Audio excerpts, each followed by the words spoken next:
Hello, everyone, and welcome back to Real Time, where we talk about the movies we like. And the ones we don't. I'm Tyler. And I'm Molly. Merry Christmas, everyone. Merry Christmas.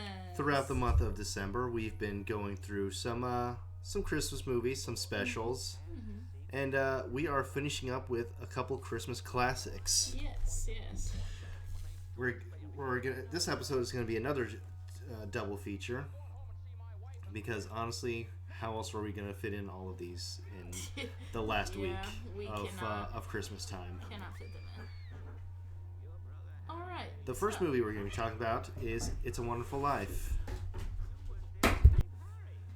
Released in 46, my bad, Close. and directed by Frank Capra. This movie is the story of how one man can really make the difference in a town. Mm-hmm.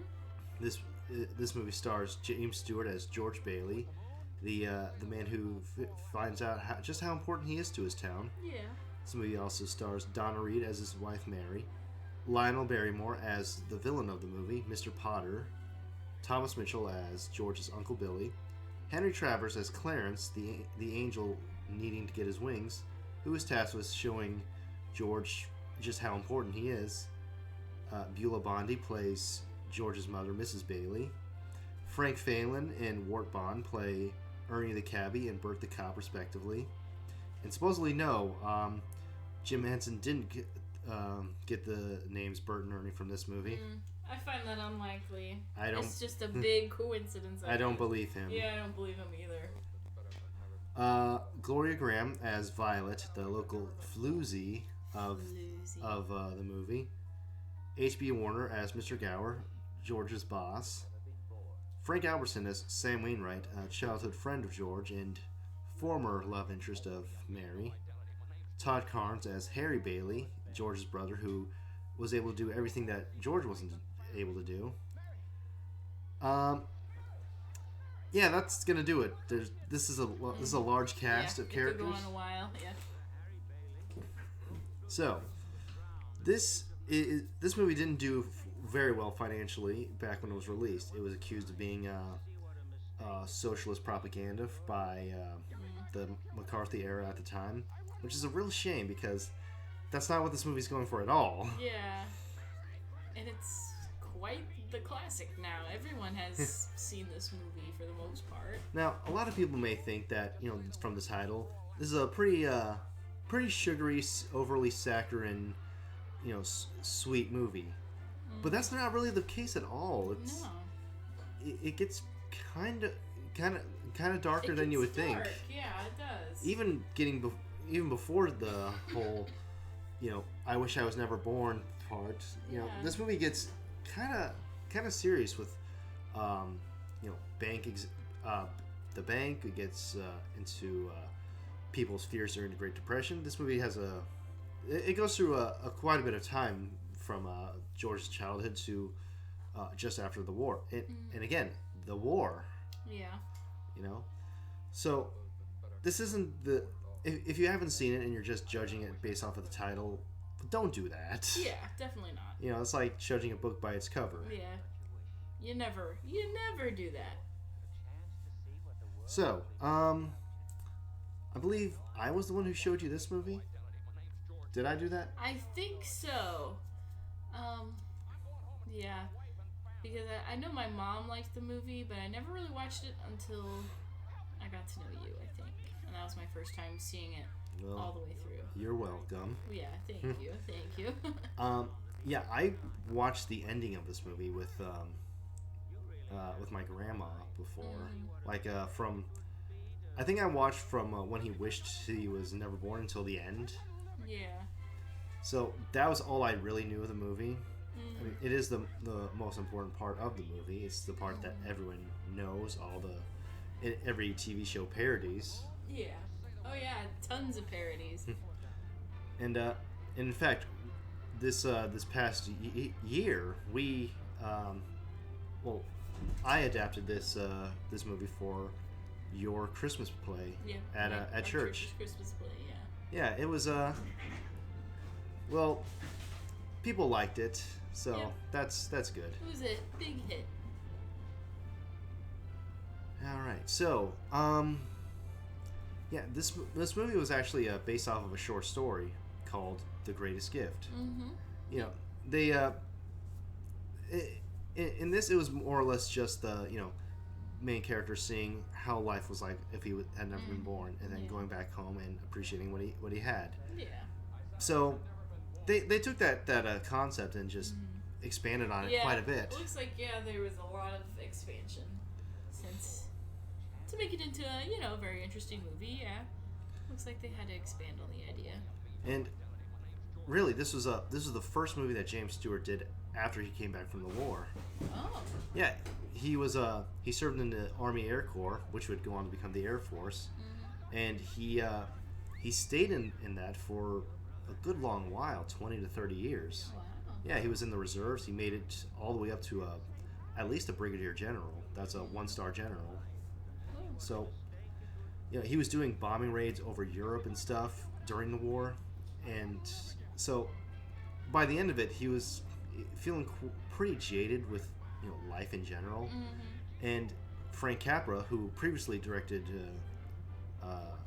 Stewart in Mr. Smith Goes to Washington, basically helped him adapt back into modern society with this movie. Yeah, that's very interesting. And he had him use some of his frustration in his performance when he's playing George after he finds out that Uncle Billy lost the money. Yeah. Yeah, so some of that was real. Yeah. And honestly, I think that this really helps him because, well, like we said before, I said James Stewart did had quite the career in the Air Force, so it really did help him. Yeah, that's really interesting. Now, for the most part, this isn't really too Christmassy of a movie. No, not really. I think it only really gets Christmassy in the last half or so. Yeah, the last part takes place at Christmas time. I think it's Christmas Eve. Yeah, Christmas Eve, and then Christmas Eve. Yeah. So it may not be the biggest part of the movie, but it is the most important part of the movie. Yeah. And I just love how, okay, so throughout George's life, he's had so many opportunities to leave or, just generally get out of his position in life. And he wants to explore. Yeah, he wants to go see the world. He wants to go to college. He wants to get out of his hometown, which you should do, You should get out of your hometown and experience new things. And he's never able to do that for one reason or another, whether it be his dad unfortunately passing away, his need to take care of the business so Mr. Potter doesn't come in and take over and mistreat the people of the town, or what have you. He just can't get out, and his brother gets to do everything he wanted to do. He uses his money to go to college. He gets married and joins his wife's father's business out of town. He becomes a war hero. He's doing all of these things that George wanted to do in life. Now, George couldn't join the military because he had a bad ear from saving Harry when they were kids. He saved him from some sledding accident. Well, for some he fell through the ice when they were sledding. Yep. So, yeah, he was 4F because of that. Can't go overseas. Can't hear nothing. You're not going to be you're going to be a liability. Yeah.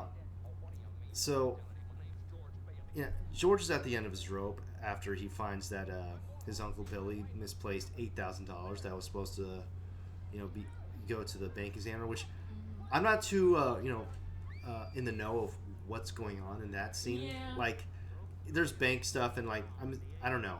Yeah. Someone, I'm not sure how it someone works. more knowledgeable than me, please, comment below and say, what's going on, please. I just know that he's in big trouble and is going to get arrested. Yeah, because of embezzlement. Yeah.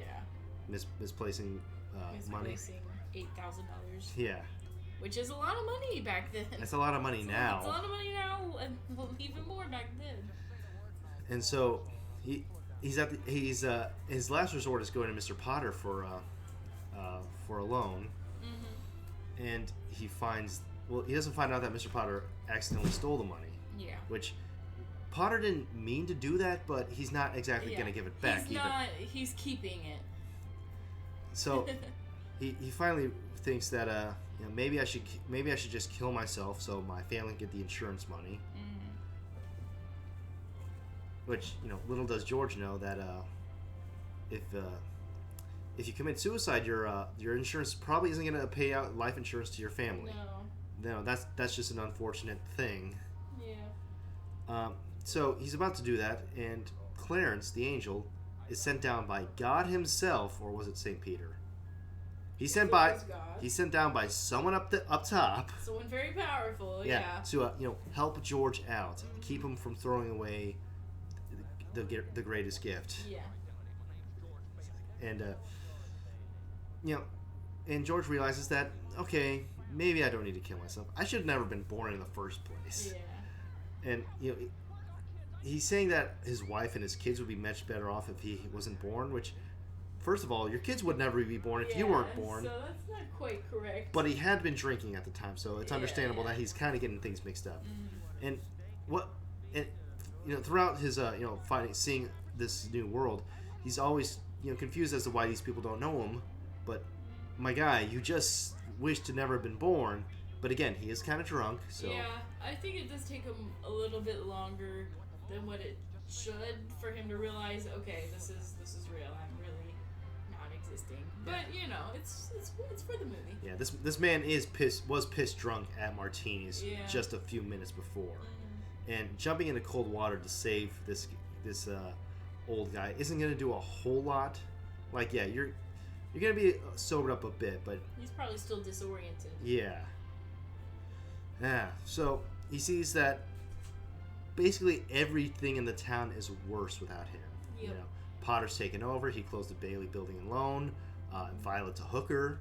Yeah. His wife is an old maid, and she never married. She's about to close up the library. Which, George Bailey can't have that because he worked for the Parks Department at one point, I guess. Yeah.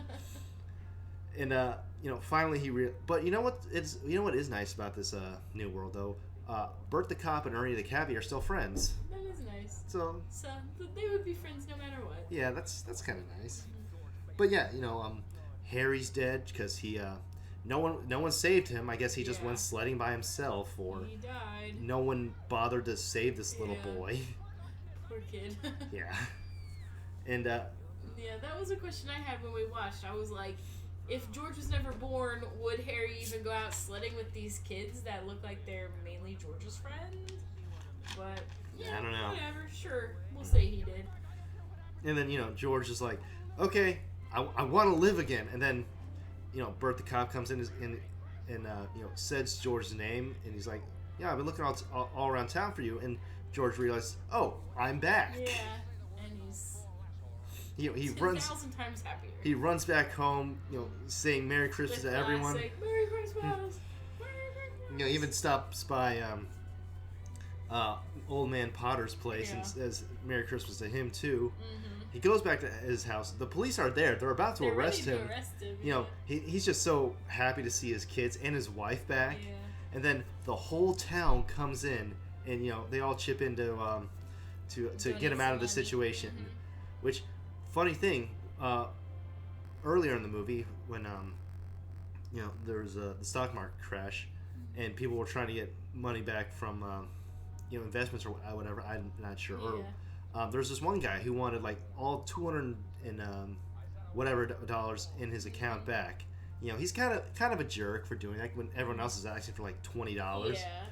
But then at the end, he's the first one to open up his wallet for George. Yeah, I know. I really liked that detail. It was nice. It shows that he's not so bad. Mm-hmm. Yeah. And the bank examiner and the police, they're like, all right, he didn't misplace the money. The bank examiner himself, I think, donates some money. He chipped in too. The police. They ripped up the warrant. Rips up the warrant. So, and then nice. They're all singing "Hark the Herald Angel Sings," and then Harry Bailey comes in. He's coming home a war hero to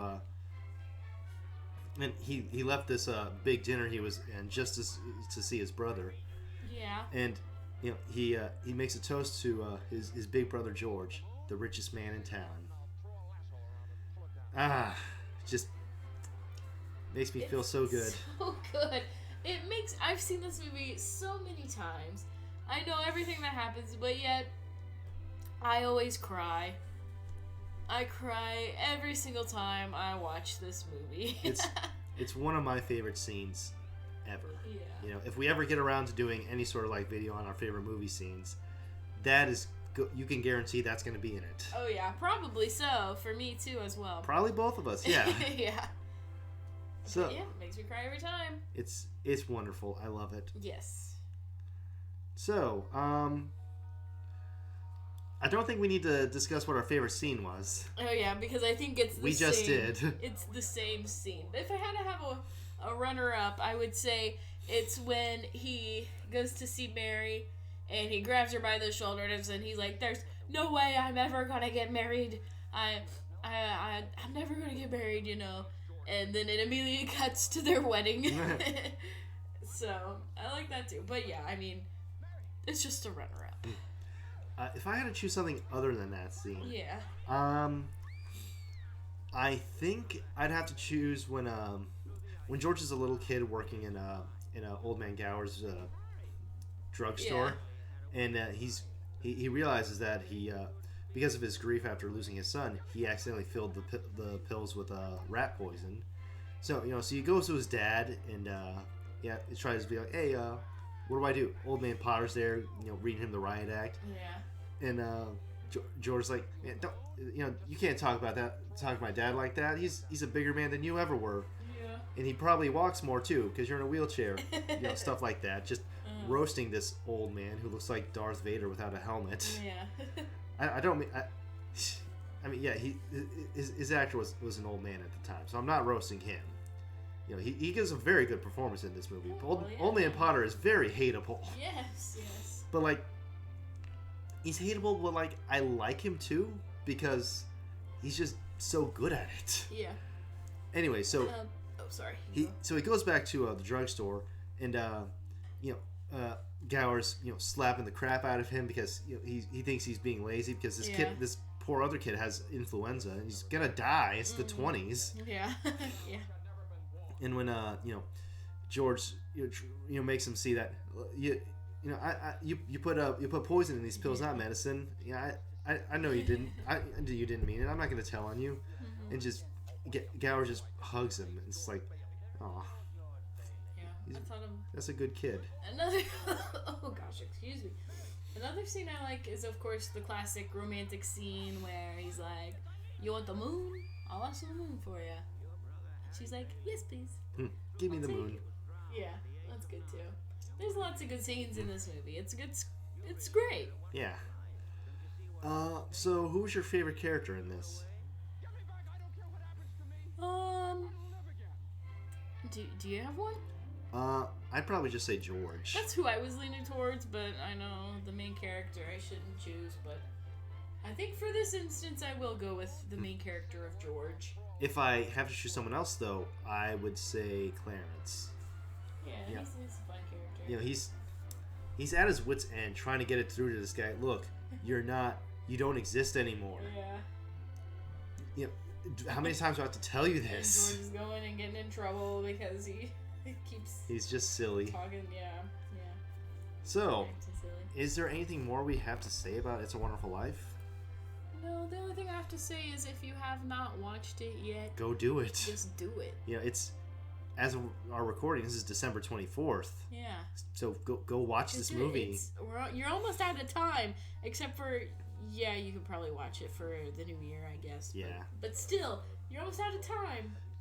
So, we're the next movie we're going to talk about is Die Hard. Die Hard. A movie that a lot of people on the internet like to claim isn't a Christmas movie. A lot of people want to claim that it is. We're of course of the opinion that it is. Yes, we like to say that it is because it takes place at Christmas. There's Christmas music incorporated. Good Christmas themes. It's a Christmas movie. Yeah. Yeah. Sorry. Coughing. Now, Die Hard Die Hard. was directed by John McTiernan, the same guy who directed Predator and Last Action Hero. Oh. And it stars... Hold up, let me pull up the IMDb page. Bruce Willis as John McClane.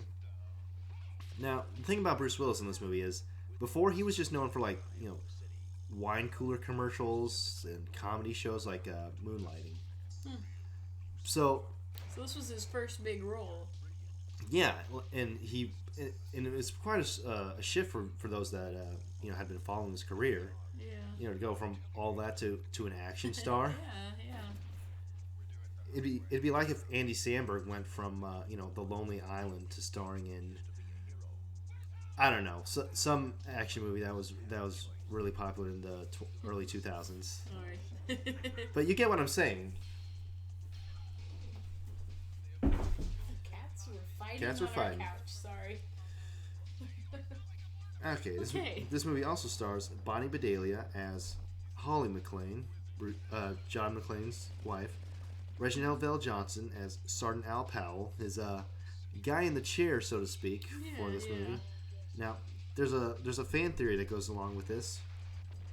So, Reginald Vell Johnson has played a police officer a few times, most notably in Family Matters and Ghostbusters, and also Avengers Endgame, but that was a deleted scene. So I was like, I have no idea. now there's a fan theory that says that he's just the same character in all three movies, I like to think that, yeah. and that the kid that Powell shot was Steve Urkel.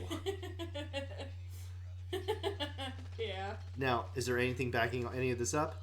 No. No, not at all. It's just fun. It's funny to think about, Yeah. though. This movie also stars Paul Gleason as Dwayne T. Robinson, one of Powell's superiors. Now, some of you may know Paul Gleason as the principal from The Breakfast Club, and he was definitely a bigger hard ass there than he was here. This movie also features Deborah White as Argyle, John McClane's chill limo driver, William Atherton as Thornburg, a really annoying TV reporter, Yeah. and this man has no dick because he was Walter Peck in Ghostbusters. Oh. Hart Boschner plays Ellis, the coke fiend that Holly works with at Nakatomi Plaza. James Shigeta as Takagi. Alexander Godunov as Carl, a pretty prominent terrorist in this movie. Yep. Bad guy. Clarence Gilliard Jr. as Theo, their hacker. Clarence Gilliard Jr. unfortunately passed away last month. Oh. Yeah. He also played Sundowner in Top Gun. He was the black guy in the movie. The only one in the movie. Fast forward It's been too long. Fast forward over 30 years later to Top Gun Maverick, and they have two. Ooh. Upgrade. That's 100% more black people. But there's one person I'm forgetting about, and that is Alan Rickman as Hans Gruber. And this was Alan Rickman's first movie ever. Like, first one. Yeah. Now, I'm sure he's done, like, TV and some... Yeah, he's probably had some sort of... some something that theater. qualified him, yeah. But this is the first movie he ever did. And my man here hit the ground running. Yeah, he did perfect, You yeah. know, this may be his best performance ever.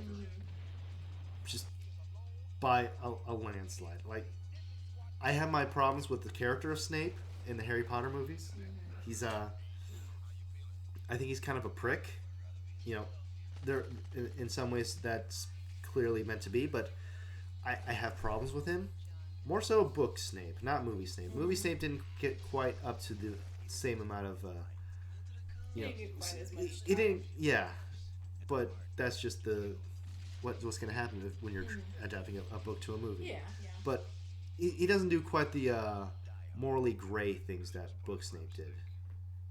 But he's still great as Snape. Oh Though. yeah, he's Like, a fantastic. None of my problems with Snape have to do with Alan Rickman. Yeah. He's doing fantastic. Yeah. And Robin Hood, Prince of Thieves, Dogma. All great performances from Rickman, but Die Hard is just the one for me that he was absolutely meant for. Mm-hmm. And funny that I bring up Dogma, though. In the Clerks animated series, there's a character named Leonardo, who Kevin Smith had designed after Alan Rickman because he wanted him to play him. He didn't. That's unfortunate. It was Alec Baldwin who ended up playing him. Just don't give Leonardo a gun. No. Now, we never actually got to the synopsis of this one. Die Hard is about a cop who is invited to a Christmas party by his wife in L.A. from New York, and he's there. He's trying to sort out marital problems, and terrorists come and attack the Nakatomi Plaza where his wife is working. Yeah, he's kind of off into a room by himself. Everyone else is out in the main room. So he gets looked over by the terrorists. Yeah, like they were too busy breaking up a couple from screwing. Yeah. So he manages to get away scot-free. Mm-hmm. And he's just in there trying to cause as much trouble as possible. Yeah. Now, this movie was actually based on a book. Oh yeah. Yeah, What was the book? It was based on a book called Nothing Lasts Forever by Roderick Thorpe. Huh. And that book was actually a sequel Oh my. A sequel. to another book. Let me search this up. It was a sequel to another book, which was adapted into another movie. Okay, it was a sequel to a book called The Detective, which was made into a movie starring Frank Sinatra as the lead character. Now, because of that, they were contractually obligated to offer the part of John McClane to Frank Sinatra, who of course turned it down. He's old at this point. He's not interested. Imagine if he accepted it though. That would be such a different movie. Yeah. He'd be too old to do anything. Which, yeah, the character in the book was an old man. Oh, well, that would make sense. And in that, the character of Holly McClane was actually his daughter. Oh. And some things are the same, some things are different. Like in the book, we don't see quite as much as the Gruber character, because we only see things through the character's point of view. Yeah. So, ow. Okay. Headache. Anyways, so we don't get as much of a magnetic performance from this character. Yeah. So, I think that this was the right way to go with the movie. I think so. Now they went through quite a few actors, asking them if they wanted to play this role. Of course, Schwarzenegger, Stallone, Van Damme. They all said no or were too expensive, I guess. But they came to Bruce Willis. Jeez, what's wrong with me? Who said, why not? Yeah. And I would not turn down a movie role. Yeah, that'd be pretty cool. Now Bruce Willis, of course, he's just retired because he's been diagnosed with primary progressive aphasia. I'm not quite sure. Hold on. Okay. It's a disease that deals with the brain. It leaves people having trouble with communicating with people, which, That's unfortunate. as an actor, that would be very, you might want to need to do that. So, unfortunate that he is retiring, but the man has had a very long career. Yeah, he needs to rest. Yeah. He deserves it. Yeah, man's been in 5 Die Hard movies. There's that many. I know there's more than one, but 5? Yeah. Oh boy.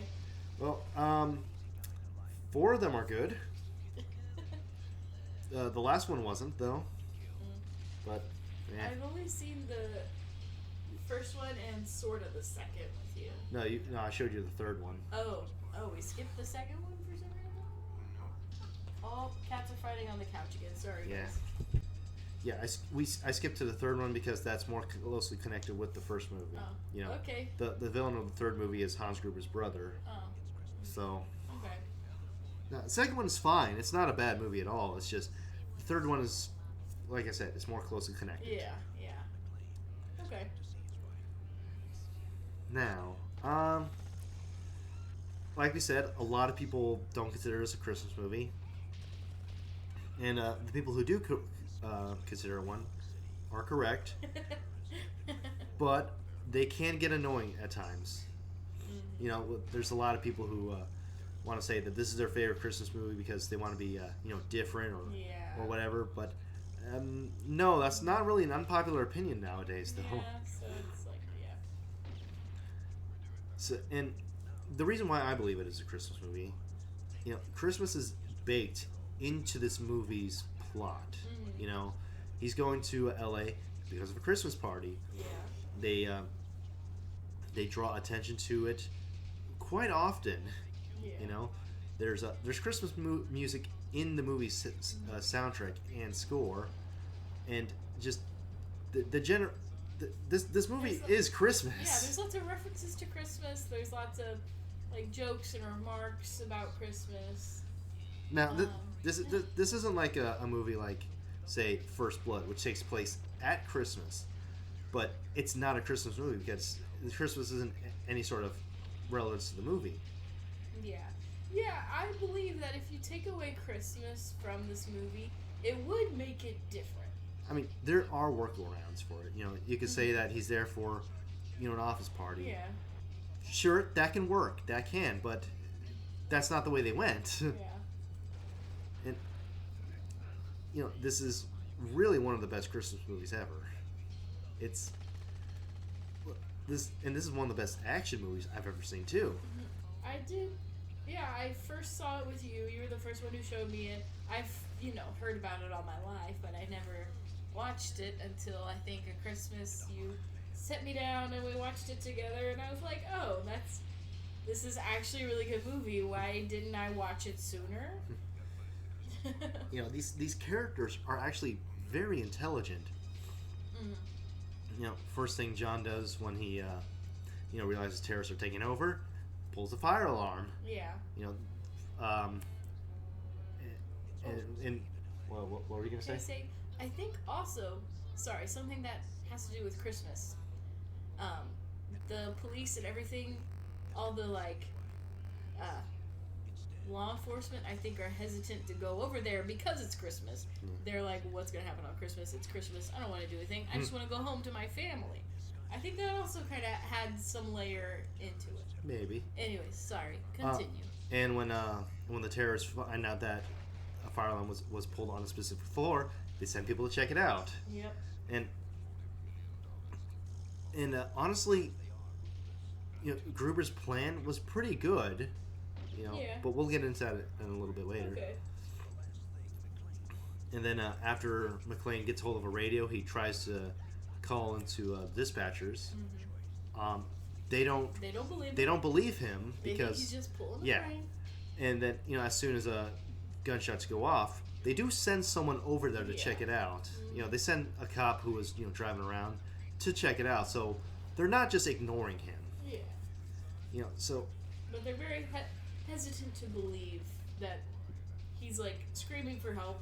Obviously, there's something wrong. Yeah, but they're like, no way. People pull pranks all the time, so that could have been what was happening in their eyes, ears, whatever. Yeah. And so Gruber's plan, they're not actually terrorists. They're just making people think they're terrorists, so that the FBI will go by the terrorist handbook, which is a bit different from what they're actually there for. Just robbery. They're just robbing the place of millions. And so they're trying to steal $640 million in bearer bonds, which that's a lot of money. Yes, but also at the time this movie was made in the late 80s, bearer bonds actually weren't exchangeable for real money. Oh. That stopped in 1982. Oh. However, given that this was based off a book that was written way before that. in the 70s, 60s, whatever. Mhm. Yeah, okay, that was just a remnant from that. Yeah. So I don't know. I didn't really know what But- they were. I just went along with it. I was like, okay, Yeah, I can believe this. Just forget about that for a second. Yeah. They're there for a lot of money. Yeah. They want money. And so they need to get through all these locks to get to the money. Mm-hmm. And the last one, they can't they can't crack that one. So they need the FBI to cut the power to the building so that it opens up for them. Yeah. And then they plan to fake their deaths by blowing up the roof of the building and disappear, because if you steal 640 million, you can't just disappear. Yeah. They will find you unless they think you're dead. Mm-hmm. Just a great so plan they did from have Gruber. Very elaborate plan, well thought out for sure. Hans Gruber is one of the premier magnificent bastards in movies. That's a trope. Just look it up. It's basically the character in any working media that has the plan, has the determination, has the means to get to his plan, and whether he does it or not, the fact that he came up with this plan to begin with is what makes him so magnificent. Yeah. And like we said before, Alan Rickman is amazing as Gruber. I can't imagine anyone else in this role. Yeah, I can't either. And even if I tried, I don't think I could think of anyone. Yeah, he does a really, really great job. So, yeah, this movie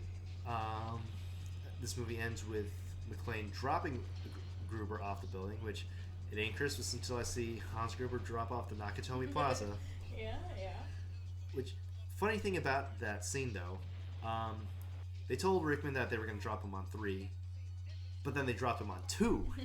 That's a genuine look of fear. Yeah, on his face. his look of surprise in the movie, that's completely real. Now, they clearly didn't drop him off a huge building. No. Yeah. But it's still surprising to be dropped when you're not expecting it. Yeah. They wanted that look to be real. Mm-hmm. So, yeah, so they did a great job. And then, so like we said, Powell shot a kid when he thought his toy gun was a real one. It was dark, unfortunate that things like that still happen. But I don't have anything for that. That's just unfortunate that happens. Yeah. But he eventually overcomes his fear of pulling a weapon, and he saves McClane from Carl, the terrorist who was after McClane for killing his brother. Which, okay, that's kind of reasonable, admittedly. Yeah. You're still robbing the place and trying to kill people, but I'd be pretty upset if someone killed my brother too. Yeah. He was he was going for vengeance. Yeah. And how could you call this movie not a Christmas movie when it ends with "Let It Snow"? It does. Yeah, there's Christmas music all throughout the movie.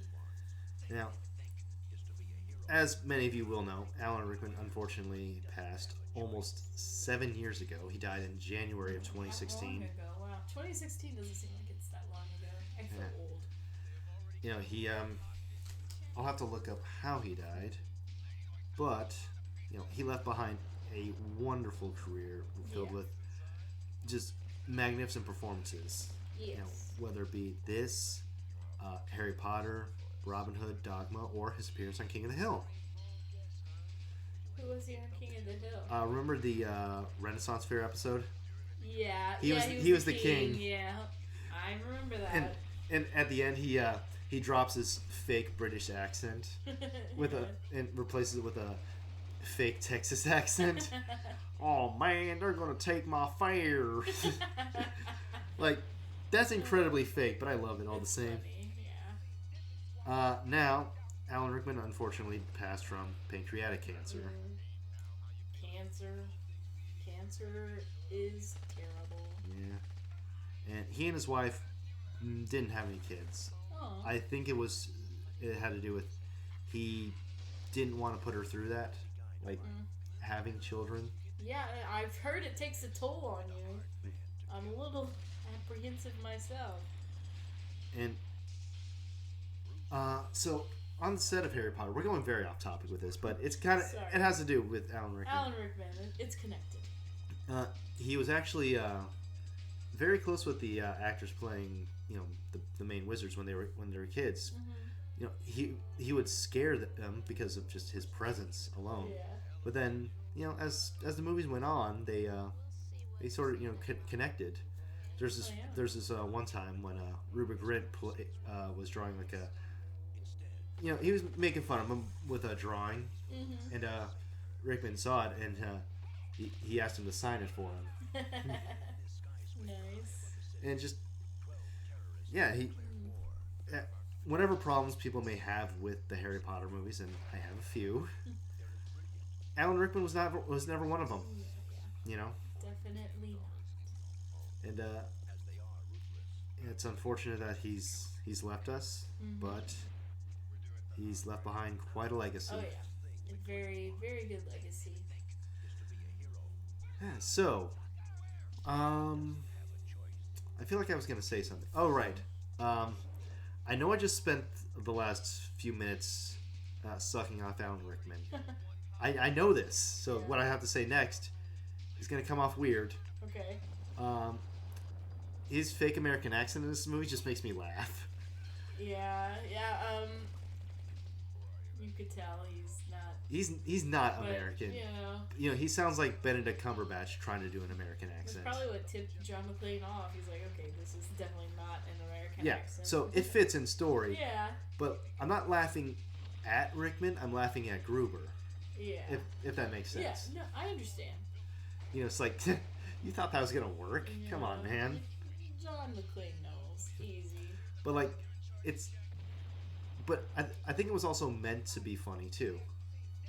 Because he goes from this serious, German accent, which, for anyone in Germany, was that a good accent? I don't know. I don't know. I don't know. Because of course Alan Rickman was British. Yeah. Trying to do a German accent, trying to do an American accent. Mm-hmm. So he's he's got a lot of things. quite a few layers on there. Yeah. But yeah, just the sound of this, super serious, tough guy going to this kind of whiny American accent. Just the contrast alone is funny. Yeah. Yeah, it's great. Yeah. All right. So, what was your favorite scene in this movie? There are a lot of good scenes in this movie. Quite a few. I might go with when the cop Powell. Yeah. Is that right? When he first arrives at the tower, he is leaving. He checks it out. Nothing's wrong. He's leaving. And John McClane drops a body from the window onto his car to show him that, yes, there's something wrong in the building and that he needs help. Very, very fun. Yeah, that was a great one. Yeah. What about you? There's so many to choose from. There are a lot in here. I like the just the buildup of them getting into the building. I love the when John's in the air duct trying to get away from these terrorists. I love when Gruber and McClane first meet. Yeah. I love when McClane has the gun taped to his back and he shoots them and then drops Gruber off I can't choose one. It is all good. This is as close to a perfect movie as you can get, which is probably surprising to hear given I left it off my top 10 list entirely. Wow. Okay. And honestly, we may have to redo that villains video because we left off Hans Gruber. we left off Hans Gruber. How could we? I say we have to redo it when We're not going to redo it. We're not going to redo it. There's no but way. just add an asterisk. Hans Gruber should be on that list. Yeah. Just pretend I talk about him in the honorable mentions. If I don't, I might have done it, but who knows. What about favorite character? That's a hard one because I know you probably like Hans Gruber. Yeah. It's really hard to choose between him and McClane Yeah. because they're just so perfect together. You know, you got a great hero and a great villain. I can't choose between these two. Yeah, I think for me it's between McClane and Powell because he was so quick to help, ready to help. He knew where he knew what to do. He was a smart character in this movie too. Yeah. You know, Powell is on the ball. He's ready to go. He's got more sense than any of these other cops trying to do things in this situation. Yeah. Especially his boss. His boss was kind of a wiener, but to be fair, his boss wasn't nearly as much of a jerk as the FBI guys. They made even more mistakes. Big Johnson and Little Johnson. Yeah. Yeah. So, there's some hateable characters in this movie, but I don't think they take away from it that much. Mm-hmm. Actually, Roger Ebert gave this movie a negative review just based off of Powell's boss in this movie because he hated him that much. I hate this character so much, so I will give your movie a negative review. Now, far be it for me to say Roger Ebert's wrong, but Roger Ebert's wrong.